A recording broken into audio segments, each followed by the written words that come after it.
আজকে কেক বানাবো। তো ডিম ছাড়াই কিভাবে কেকটা বানাচ্ছি দেখুন। কেকটা বানাবার জন্য এক এক করে সব উপকরণগুলো দিয়ে দেব। আমি এখানে 1 কাপ মতন সুজি নিয়েছি। 1 কাপ লিকুইড দুধ দেবো। দুধটা কিন্তু ভালো করে ফুটিয়ে রেখেছিলাম। এর মধ্যে আমি 1/2 কাপ চিনি দেবো। সাদা তেল দেবো 1/2 কাপ। লবণ দেবো। 1/2 কাপ ময়দা দেবো। আমি 1 চামচের একটু কম বেকিং সোডা দেবো। এই মাপে আমি বেকিং পাউডারটাও দিয়ে দেবো। আমি যেইভাবে মাপ করে করে সব দিলাম ওইভাবেই পারফেক্ট মাপ না দিলে কেকটা ঠিকভাবে রেডি হবে না। এইভাবে ভালো করে মিক্স করে নেবে। কেকের মধ্যে দেওয়ার জন্য আমি এলাচগুলোকে একটু গরম করে নেব। এর থেকে আমি এই দানাগুলোকে বের করে নিলাম এলাচের। আমি গোটা এলাচ থেকে দানাগুলো বার করে আমি পাউডার বানিয়ে নিলাম। আমি মিক্সচারে দিয়ে ভালো করে পিষে নেব।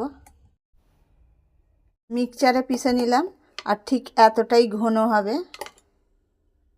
এর মধ্যে জমাবো, তার জন্য আমি তেল দিয়ে দেব। তেলটার মধ্যে আমি সব জায়গায় তেলটা ব্রাশ করে নিলাম। এর মধ্যে আমি একটা পেপার দিয়ে দেব গোল করে কেটে রাখা। উপরেও একটু তেল দিয়ে দিলাম।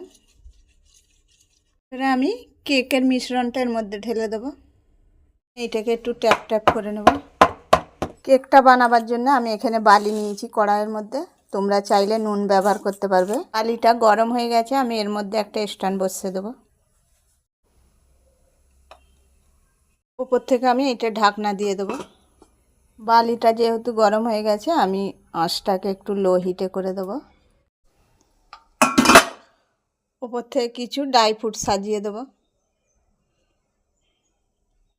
এইভাবে আমি ড্রাই ফ্রুটগুলোকে সাজিয়ে নিলাম।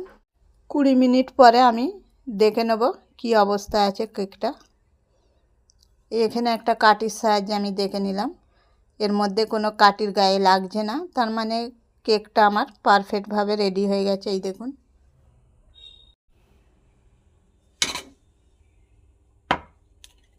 কেকটা আমি ঠান্ডা হওয়া পর্যন্ত অপেক্ষা করব।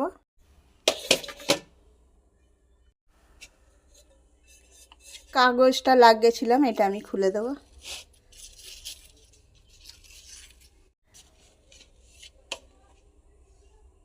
কতটা নরম সফট হয়েছে দেখছেন।